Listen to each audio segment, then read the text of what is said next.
Good evening everyone. मैं वंदना अग्रवाल अपने channel let's study with वंदना अग्रवाल में आप सभी का हार्दिक स्वागत करती हूँ। जैसा कि हम सभी जानते हैं कि हमारे डिपार्टमेंट यानी बेसिक शिक्षा डिपार्टमेंट के द्वारा 3 मॉड्यूल्स हमें पढ़ने के लिए दिए गए हैं, जिनमें से 2 मॉड्यूल्स आधारशिला और ध्यानाकर्षण के बारे में हम पहले ही अध्ययन कर चुके हैं। इसी क्रम में ये तीसरा मॉड्यूल है शिक्षण संग्रह, जिसके 2 वीडियोस आपको प्लेलिस्ट से मिल जाएंगे और ये तीसरा वीडियो है जिसमें हम भाग 3 और भाग 4 के बारे में अध्ययन करेंगे। तो आज मैं शिक्षण संग्रह का भाग 3 लेकर आपके सामने फिर से हाजिर हूँ। अगर आपको मेरा ये वीडियो पसंद आता है तो कृपया इसे लाइक करें और चैनल को सब्सक्राइब करें ताकि मेरे आने वाले अन्य वीडियोस की नोटिफिकेशन आपको सबसे पहले मिल जाए।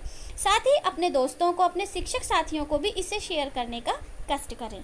तो आइए टाइम वेस्ट ना करते हुए स्टार्ट करते हैं शिक्षण संग्रह या कॉम्पेंडियम का भाग 3, जिसमें बताया गया है व्यक्तित्व विकास की कार्य योजना, जिसमें शामिल है प्रातःकालीन और सांध्यकालीन सभा, सह शैक्षिक गतिविधियाँ, खेल गतिविधियाँ, जीवन कौशल विकास, व्यक्तिगत स्वच्छता, व्यावसायिक परामर्श और बाल संसद।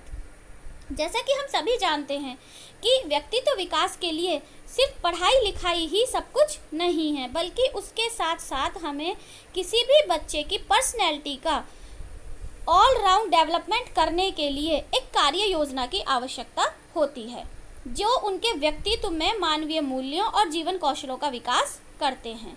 इन क्रियाकलापों में हम अनेक गतिविधियों को शामिल कर सकते हैं, जैसे प्रातःकालीन और सांध्यकालीन सभाएं, और इसके साथ साथ अन्य को करिकुलर एक्टिविटीज़, जिसमें अनेक प्रकार के खेल, शारीरिक और मानसिक विकास से जुड़े क्रियाकलाप शामिल होते हैं। तो सबसे पहले हम बात करते हैं प्रार्थना सभा की। तो प्रार्थना सभा बहुत ही इम्पॉर्टेंट है किसी भी बच्चे के ऑल राउंड डेवलपमेंट के लिए, क्योंकि इसमें हम लगभग 20 या 30 मिनट्स का समय हम प्रार्थना सभा में देते हैं। तो यहाँ पर हम क्या करेंगे, प्रार्थना सभा में हमें बच्चों को प्रतिदिन अलग अलग तरह की प्रार्थना करवानी है। इसके साथ साथ हमें उनके साथ कोई भी हम प्रेरक प्रसंग साझा कर सकते हैं, कोई योग या व्यायाम करा सकते हैं, सामान्य ज्ञान की प्रश्नोत्तरी का आयोजन कर सकते हैं। इस तरह से हम हर दिन प्रार्थना के साथ साथ उन्हें कुछ और एक्टिविटी करा सकते हैं। इसमें बच्चों की भूमिका क्या होगी कि प्रत्येक दिवस के लिए अलग अलग प्रार्थनाएं, प्रत्येक दिन कोई संक्षिप्त प्रेरक प्रसंग जो कि शिक्षक भी सुना सकते हैं और बच्चे भी, न्यूज़ अपडेट, स्वास्थ्य चर्चा, शारीरिक सक्रियता के क्रियाकलाप, बातचीत की गतिविधियां भी हम कर सकते हैं, और सामान्य ज्ञान की प्रश्नोत्तरी। ये सब हम कैसे करेंगे? तो इसके लिए हमें क्या करना होगा, हमें अलग अलग प्रार्थना, समूह गान, देश गीतों, मौसम के गीतों का संकलन करना होगा, विभिन्न लोक कथाओं, लघु कथाओं, प्रेरक प्रसंगों का संकलन करना होगा। इसके अलावा हमारे विद्यालय में तो बहुत सारी जयंतियाँ भी मनाई जाती हैं, तो हम उनके बारे में महत्वपूर्ण जानकारियों का संकलन कर उन्हें बच्चों के साथ साझा कर सकते हैं। इसी तरीके से जो सांध्यकालीन सभा है उसमें भी हम इस तरह की गतिविधियां बच्चों के साथ करा सकते हैं। सह शैक्षिक गतिविधियों में शामिल हैं प्रतियोगिताएं, जैसे कि कहानी, निबंध, कविता, वाद विवाद, अंत्याक्षरी, पोस्टर, रंगोली, खेलकूद। इस तरह की प्रतियोगिताएं हम बच्चों के बीच करा सकते हैं। कोई संगोष्ठी या सेमिनार, जैसे कि स्वच्छता, पर्यावरण या सड़क सुरक्षा, हम कोई वर्कशॉप भी करा सकते हैं जो कि साइंस, मैथ या फिर लैंग्वेज पे आधारित हो सकती है। इसके अलावा अलग अलग दिवस, राष्ट्रीय पर्व और जयंती पर हम अनेक प्रकार के कार्यक्रमों का आयोजन कर सकते हैं। बाल संसद या बाल समिति का गठन बनाकर भी हम बच्चों का व्यक्तित्व विकास कर सकते हैं। ये जो सारी गतिविधियां हैं केवल ये एक संकेत मात्र हैं, हम इन्हें अपने स्तर पर और भी आगे बढ़ा सकते हैं। इसका आयोजन कैसे होगा? तो आयोजन क्या है? आयोजन ही किसी कार्यक्रम का मुख्य क्रियात्मक अंश है। इसके लिए हमें एक पूर्व निर्धारित समय सारणी का पालन करते हुए उसको किया जाना चाहिए। अच्छे नियोजन के बिना, यानी सबसे पहले तो प्लानिंग ही करनी होगी, क्योंकि किसी भी अच्छे नियोजन के बिना अच्छा आयोजन किया जाना संभव नहीं है। आयोजन के मुख्य बिंदु, सबसे पहले तो हम कार्यक्रम के प्रत्येक अंश या सत्र का कुशल संचालन करेंगे। आकस्मिक बाधाएं कम से कम उभरें, और अगर उभरें तो उनके निराकरण के लिए सशक्त और प्रभावी विकल्प मौजूद हों। आयोजन के दौरान वातावरण एकदम सौहार्दपूर्ण और उद्देश्य प्राप्ति में सहायक हो। और इसके अलावा जो कार्यक्रम के कार्यकर्ता हैं या पदाधिकारी हैं या फिर जो अन्य व्यक्ति हैं, उनके बीच आपस में तालमेल जरूर बना रहना चाहिए, तभी वो हमारा कार्यक्रम सफल हो सकता है। आगे हम देखते हैं खेल गतिविधियां और प्रतियोगिताएं। तो बच्चों के बहुमुखी विकास और विद्यालय से लगाव के लिए खेल गतिविधियां और प्रतियोगिताओं का आयोजन आवश्यक है। खेल गतिविधियों में शामिल हैं योग, व्यायाम, पीटी, आत्मरक्षा के तरीके जैसे जूडो या ताइक्वांडो के साथ साथ इंडोर और आउटडोर खेल। हमारे विद्यालयों में खेल के लिए भी पीरियड निर्धारित है। इसके अलावा प्रार्थना स्थल और अतिरिक्त समय पर भी इन गतिविधियों के लिए अवसर हैं, और हमारे विद्यालयों के बच्चे विभिन्न स्तर की खेल प्रतियोगिताओं में भी भाग लेते हैं।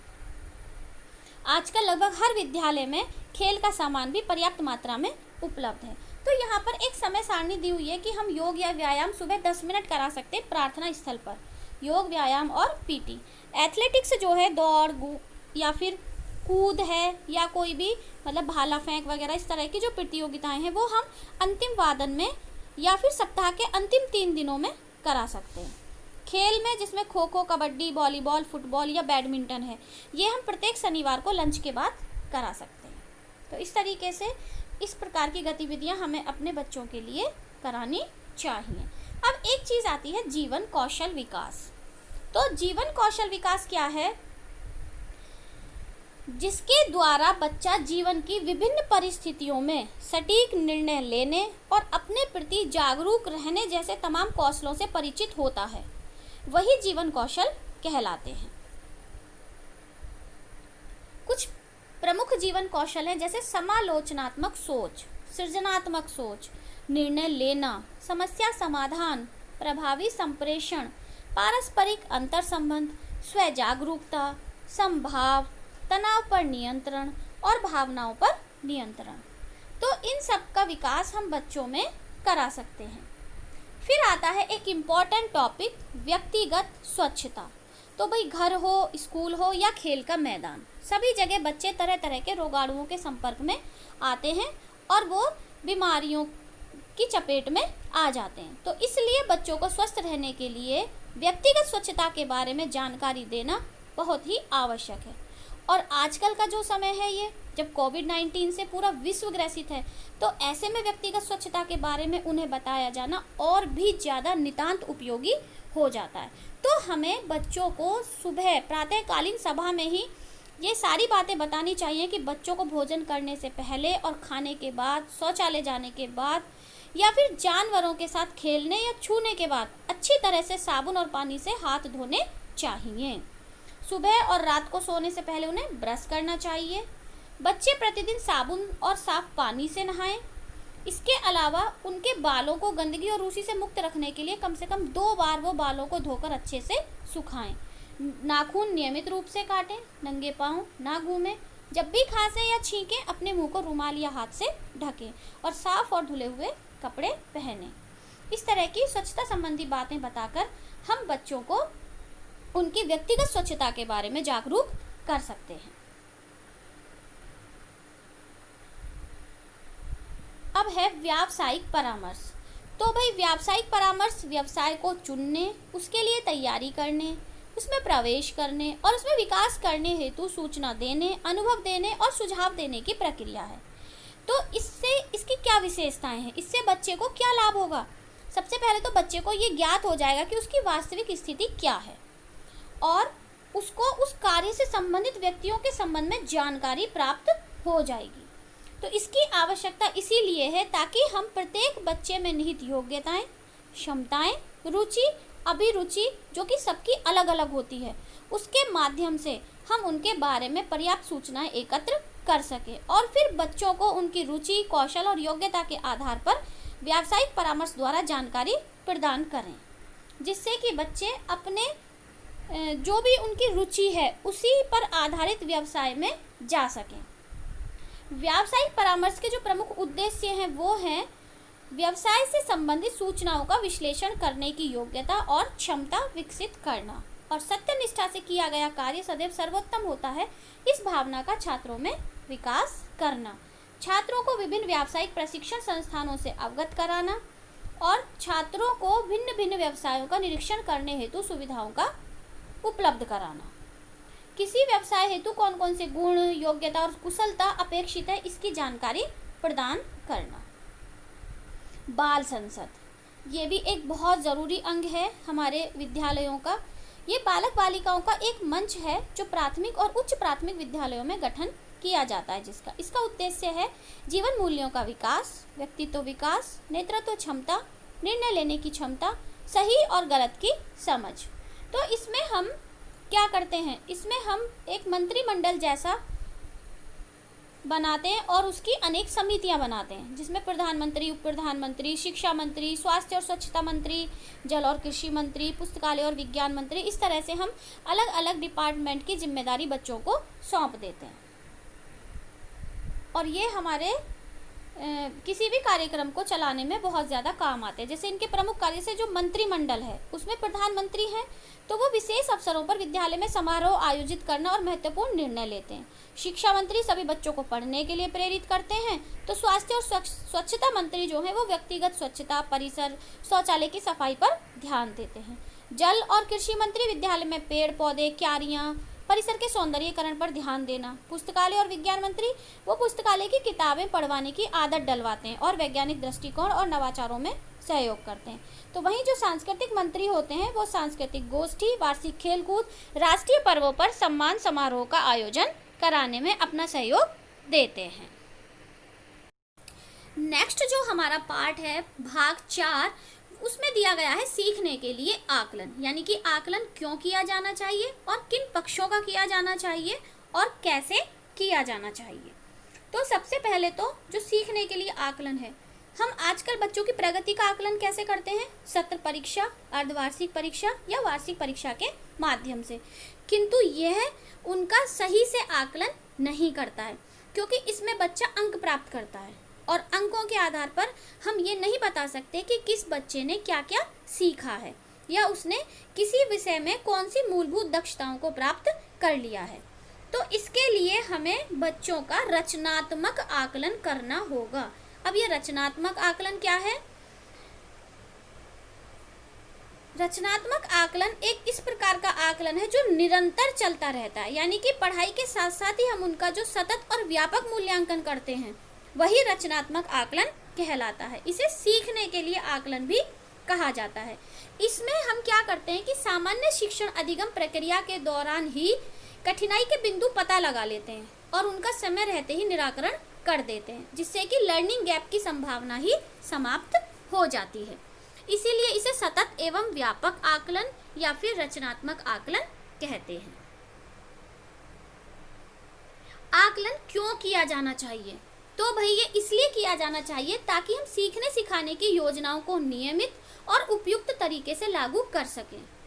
पाठ्यक्रम में विविध विषयों में बच्चों की प्रगति को ज्ञात करने के लिए और बच्चों में आत्मविश्वास उत्पन्न करने और स्वयं मूल्यांकन हेतु प्रोत्साहित करने के लिए भी आकलन किया जाना चाहिए। इसके साथ साथ बच्चों के सीखने और विकास में मदद करने और सुधार की संभावनाएं ढूंढने के लिए भी आकलन का किया जाना आवश्यक है। अब बात उठती है कि बच्चों के किन पक्षों का आकलन किया जाना चाहिए। तो भाई बच्चों के भिन्न भिन्न विषय और क्षेत्रों में सीखने और प्रदर्शन, कौशल, रुचियां, रुझान और अभिप्रेरणा और एक निश्चित अवधि में सीखने और व्यवहार में होने वाले परिवर्तन और भिन्न भिन्न स्थितियों और अवसरों के प्रति जो उनकी प्रतिक्रिया है उसको ध्यान में रखकर उनका आकलन किया जाना चाहिए। अब ये आकलन कैसे होगा? तो इस आकलन में क्योंकि हमें ये पता है कि हर बच्चा अलग अलग तरीके से सीखता है और अलग अलग क्षेत्रों में उसकी प्रगति का स्वरूप भी अलग अलग होता है, तो हम आकलन के लिए मौखिक तरीके जिसमें व्यक्तिगत या समूह चर्चा, वार्तालाप, प्रश्नोत्तरी, इसके साथ साथ लिखित तरीके जैसे कि बच्चों की कॉपी, स्लेट या हरी पट्टी पर लिखित कार्य कराकर भी नियमित रूप से उनका आकलन कर सकते हैं। अब आकलन से प्राप्त जो फीडबैक है उसका प्रयोग हम कैसे करेंगे? बच्चे के साथ तो हम बातचीत करके बच्चे को बताएंगे कि उसने कौन सा काम अच्छी तरह से किया है और कौन सा नहीं, और कहाँ कहाँ उसे कठिनाई हुई जिसमें सुधार की आवश्यकता है। बच्चे अपना प्रोफाइल देखने और हाल ही में किए गए कामों की तुलना पुराने काम से करें, इसके लिए भी उन्हें प्रोत्साहित किया जाए। और बच्चे की तुलना उसके पिछले कार्यों की प्रगति से करनी चाहिए, ना कि दूसरे बच्चों के कार्यों से। अगर हम स्वयं शिक्षक के साथ इसको कैसे करेंगे, इसका फीडबैक का उपयोग, तो हम स्वयं ये समीक्षा करेंगे कि क्या हमने सभी तरीकों का उपयुक्त प्रयोग किया, कहीं ऐसा तो नहीं है कि कुछ उपयुक्त प्रक्रियाओं का पालन नहीं किया गया। और हमें ये देखना है कि हम बच्चों के सीखने में और किस प्रकार से योगदान दे सकते हैं। अभिभावकों के साथ इसका प्रयोग कैसे किया जाएगा कि हम अभिभावकों को बताएंगे कि उनके बच्चे में किस चीज़ को सीखने में प्रॉब्लम फेस कर रहा है उनका बच्चा, तो अभिभावक बच्चों की किस तरह से मदद कर सकते हैं, यानी कि वो भी अपने बच्चों को पढ़ाई में सहयोग कर सकते हैं। बच्चे की रुचि, अभिवृत्ति, कौशल आदि के संबंध में उनके अवलोकन क्या हैं, किसके? अभिभावकों के। और बच्चे की प्रगति में अपेक्षित सुधार हेतु उन्हें क्या और किस प्रकार से सहयोग देना है, ये उनके साथ हम पेरेंट्स के साथ डिस्कस कर सकते हैं।